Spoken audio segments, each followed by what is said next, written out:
Today I'm going to share with you how to make clarified juices, Oleo Saccharums, Cordials, and punch syrups. And this is the time of year where Oleos and Cordials come in handy.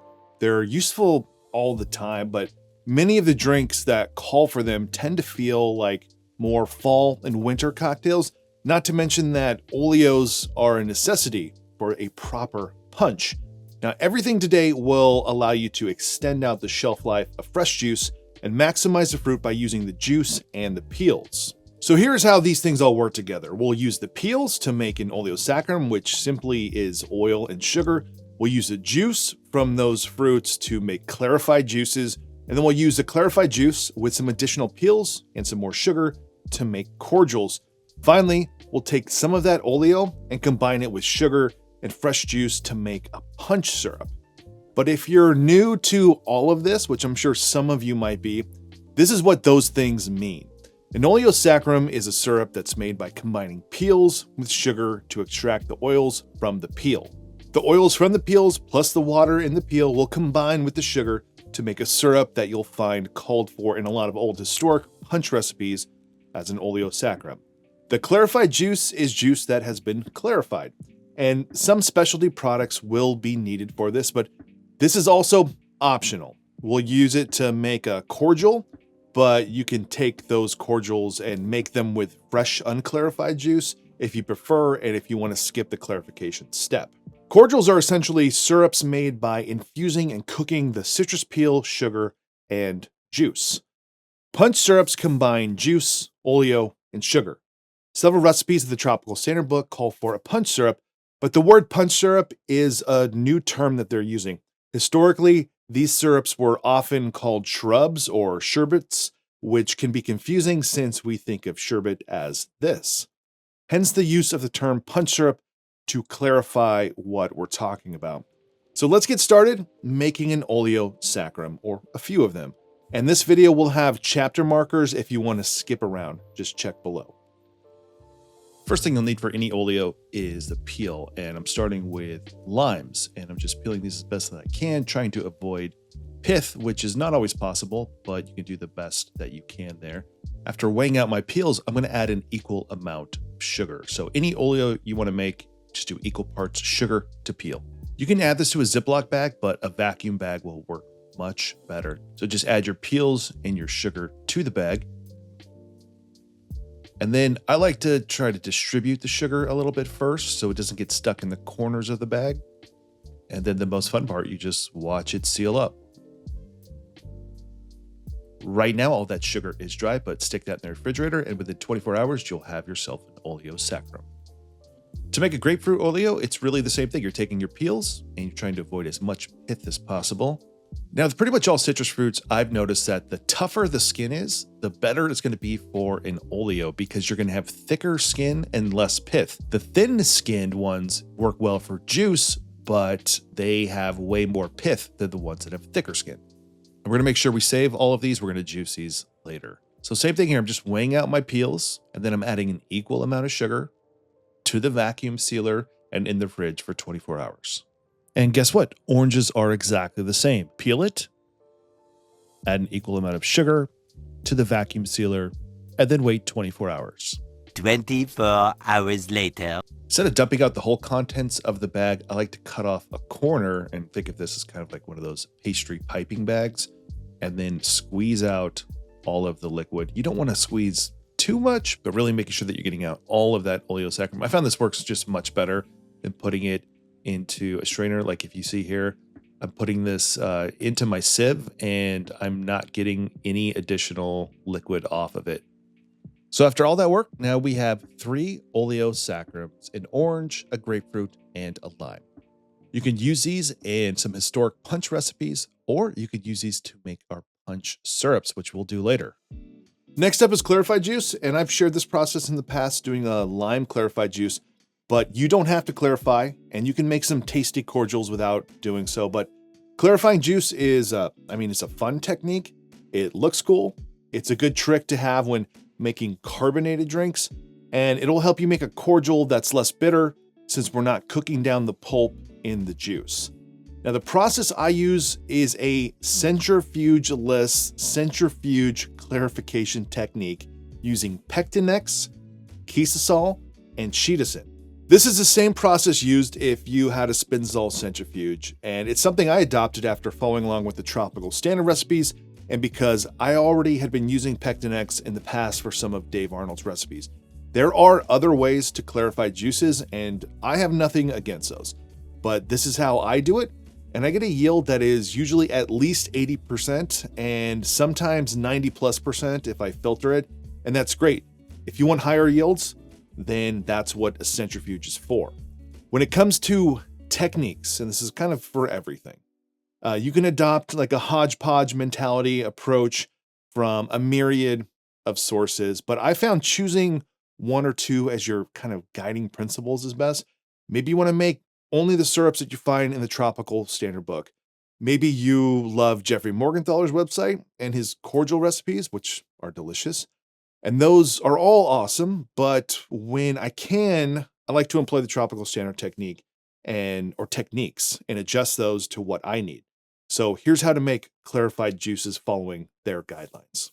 So we're going to take all the oranges that we peeled and we're going to juice them. And I found that using an automatic juicer like this cheap Black & Decker works a lot better when you have such a high volume of juice. I'm going to put that through a metal strainer to try to get rid of all of the big solids and pulp. And I'm moving this to a smaller container, a little more narrow, and it'll help when we're clarifying. And we'll show you why in a second. Next, I'm going to add in some Pectinex, followed by some Kieselsol, and I'm using half of the Kieselsol needed to clarify here. I'm going to give it a quick stir and wait for 15 minutes. You can see it's already started to clarify. So now I'm going to add in the rest of our Kieselsol and our Chitosan solution.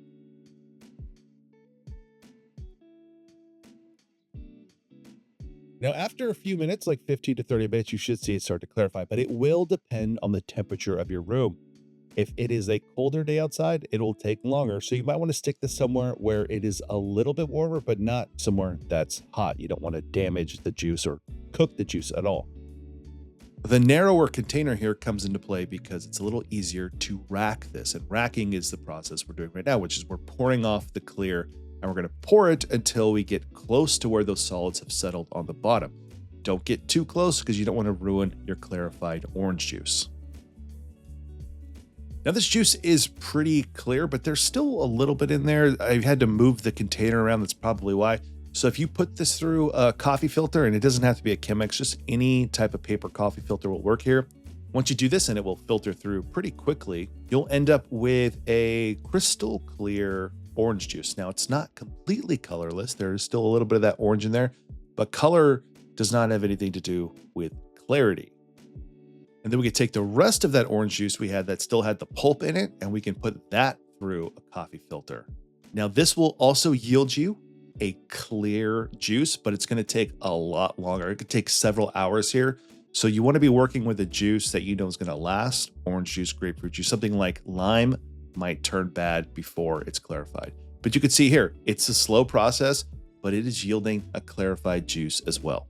Clarifying grapefruit juice is exactly the same. Get rid of the big solids you can up front. Add your Pectinex, your Kieselsol, then more Kieselsol and your Chitosan, and then let it sit. Every time I've made clarified grapefruit, it's come out like this. It's been a little bit cloudy, but it's still removed most of the big solids there. I don't know if it's just grapefruit juice that has this way or the fact that we're not using a centrifuge, but for the purposes I have to make cordials and punch syrups, this is plenty clear for me. Cordials are your friend. Maximize the shelf life of your fruit in a tasty syrup. Tons of historic recipes call for lime cordials. Just think about the gimlet.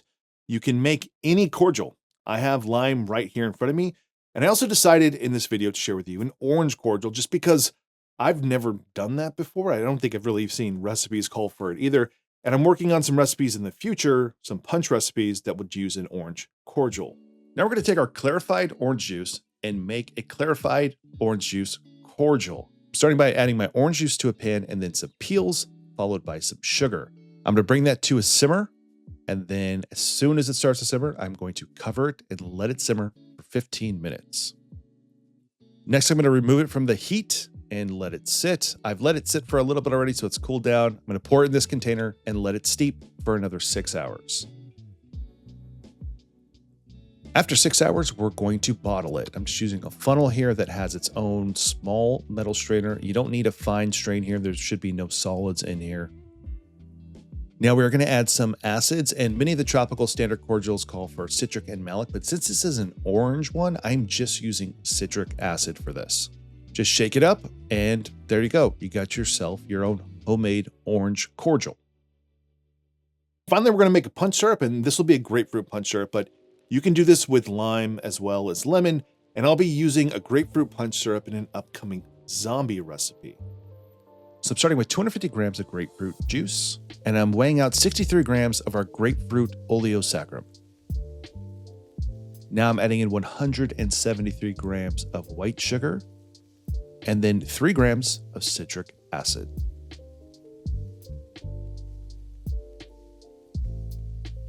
Now I'm just going to put this in a jar, and we got ourselves a grapefruit punch syrup. All right, so obviously some of these techniques can be a little bit time consuming, but my mentality, and I don't share this enough, is not about just consuming cocktails. It's about consuming the best cocktails. Sometimes that happens, sometimes it doesn't, because it's more of a historical concept. But if I'm gonna have a cocktail that I know is inherently not necessarily good for me, I want it to be the best version of that, and I'm happy to go through some extra steps. Now, the thing about these techniques is that most of them today are about prolonging the shelf life of an ingredient. So you juice a lime, you've got, depending on your preference, a couple hours to a day. Maybe you like to go a little longer until that starts to turn on you. But making a lime cordial is something you can keep in the fridge for months. Now, if you use these techniques, and then if you go watch some of Darcy O'Neill's videos at Art of Drink about preserving syrups, you can create something that is relatively shelf stable or shelf stable, keep it in your fridge. And this will make a lot more sense because now these syrups are able to stay with you for months or even longer. Now, when it comes to all these techniques, most of what we did today comes from the Tropical Standard book. And I would encourage you to pick up this book if you have not already. What I like about the book is that we already had enough tiki recipe books out there in the world, but advanced techniques for the modern era seem very appropriate. So that's stuff I'm into. I understand not everyone out there is going to be into clarifying juices. That's okay. But the techniques in here are kind of like moving the ball forward in terms of making the best cocktails possible. And if you're trying to find other uses for your Oleo Saccharums, then I got a great book for you too. It's called Punch by David Wondrich. Excellent book. Lots of punch recipes. It shows you how to make Oleos in the old way, but lots of things you can do in here. You can follow recipes. If you made the orange, you can use that in place of lime. You can do whatever you want. And these two books it's pretty funny how they are seemingly the opposite, yet the same. It's the same thing. Back then, it's about making the best punch possible. These are about making the best cocktails and punches possible and taking techniques that were developed back then, updating them for today. So that's it. That's Cordials, Oleos, Clarified Juices, and the punch syrups, which you can find use for in a lot of recipes in the Tropical Standard book and ones that I will share here in the future. If you enjoyed this video, give it a like below. Consider subscribing to this channel. If you want to support this channel more, go check out my Patreon page, and otherwise, I'll see you on the next one.